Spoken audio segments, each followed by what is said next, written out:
What's up, everybody? I'm Taylor, and I'm powerless over life, but not my reaction to life. I created this channel to share strictly my experience, my strength, my hope, my truth, what I've been through to get me to where I'm at today. I do not speak for these 12-step programs as a whole. This is strictly what I've been through and what others have been through, what I've learned since I've been in and out these programs. Now, I wanted to create this video in regards to how Zoom meetings through 12-step meetings, 12-step meetings through Zoom changed my life completely. It opened up a whole new world for me. For the past 10 years, I've been in and out, of these programs. I started off in Alcoholics Anonymous. And then about 6 months later, I found Adult Children's of Alcoholics and Dysfunctions, which focuses on the family dysfunction. It addresses the childhood dysfunction. And then about 6 months after that, I found Emotions Anonymous. So I didn't find all these programs at once, and a lot of people don't know that these programs are out there, because I went my whole life not knowing about Alcoholics Anonymous, and I definitely did not know about ACA, Adult Children's of Alcoholics and Dysfunctions, until a couple years ago. And I procrastinated on going because I didn't know what it was about. I was scared. I allowed fear to hold me back all those years. Fear of the unknown, fear of what if this doesn't work? What if it's not for me? It's all fear-based. But about 2 years ago, I got to a point in my life. I have been dry since 2020, which means I have not had a substance or alcohol in my body since 2020. And I was so miserable and so depressed. All I was doing was sleeping all day, every day. I wanted to die sober.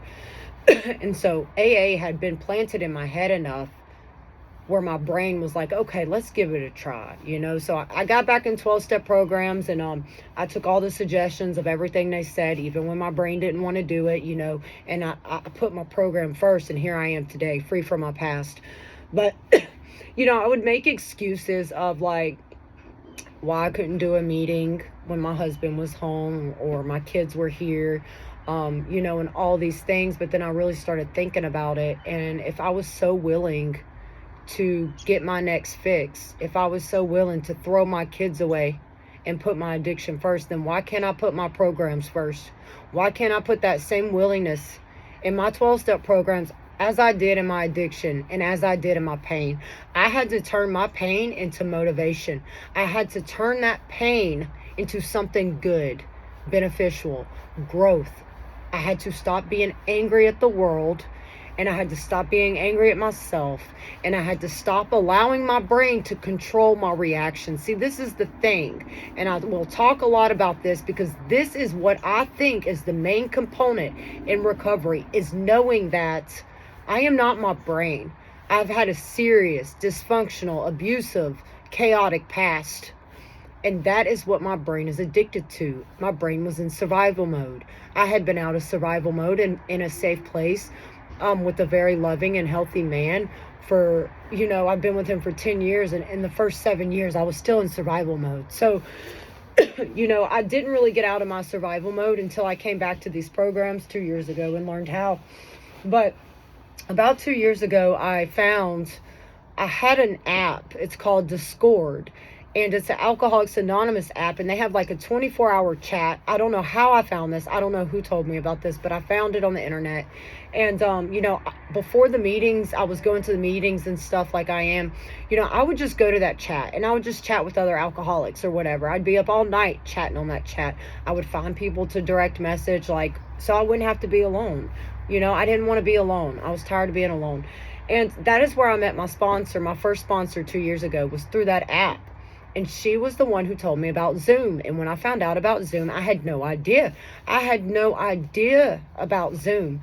And so I can do Zoom meetings from my house. If I don't want to show my video, or if I'm doing stuff around the house, all I have to do is put my headphone in and turn my camera off and just listen. There's always a way to do something. And, what I ended up doing was I'll put the link in the chat for Alcoholics Anonymous meetings. I'll put the link in the chat for 24-hour meetings. What happens is you go to that website, and whatever time it is, wherever you're at, all the meetings will pop up for that time. And all you do is click on it. And something that I like to do to keep me organized is I have an iPhone, and I'm sure any phone has this. It's the Notes app. So what I do is when I log into a meeting, if I like that meeting and I want to come back, I make a little note in my notes of the meeting's name, and then I copy the link directly from the meeting that I'm in. You can hit the green shield on Zoom. You click on that green shield and all the meeting information pops up. You can copy the link. And what I do is I copy that link and I post it in my notes app right under the name and time and day of the meeting. So all I have to do is whenever I want to go to that meeting, I just go and click on it. I don't have to type anything in. It's just so much easier to do that. And it took me many months to realize that I could do that and organize it that way. So hopefully that will save you some time.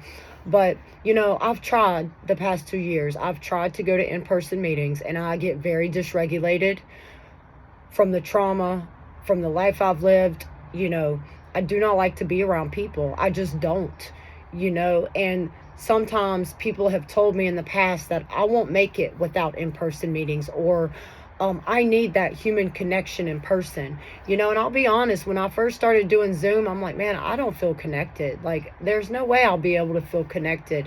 But the further I got into it and the more I changed that perspective is I can't feel connected to, yes, I can feel connected, because I believe our thoughts and our brains are very powerful, and I just wasn't really connected to myself, and so that's probably why I didn't feel connected to other people.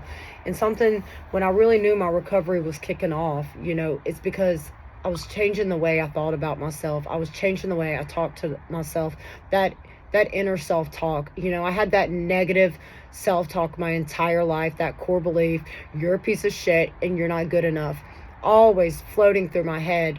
Before I got in the program, I would cry 6 hours at a time, rocking back and forth, allowing that inner critic to just eat me alive. And I would make my emotional pain worse. I would make my panic attacks worse. And I was on anxiety medicine, and I was still crying 6 hours at a time like that. And so I had to get to a point, where I had to surrender to these 12-step programs. I surrendered to myself, like, Taylor, you don't have this. Stop fighting that negative mind and just surrender and be willing to listen to what these people have to say, and that's what I really had to do.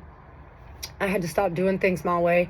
I had to be willing to listen that what these people in 12-step programs were telling me would work. And that is the only thing that kept me coming back to these 12-step programs, is seeing people in these programs talk about hard things that they had been through with peace and happiness in their eyes, with a smile on their face and a healthy tone in their voice.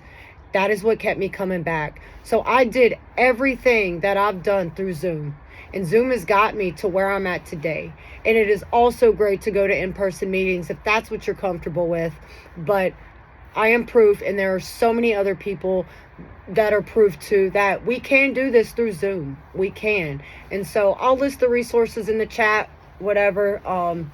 I also feel like it's important for people to be their own researchers. If a question pops up in your brain, what I did in my early recovery, whatever question popped up in my brain, I would just research it and I would ask people about it. And that's the only way to learn, and that's the only way to grow. So Zoom is a fantastic resource. It is a fantastic resource. Good luck in your journey.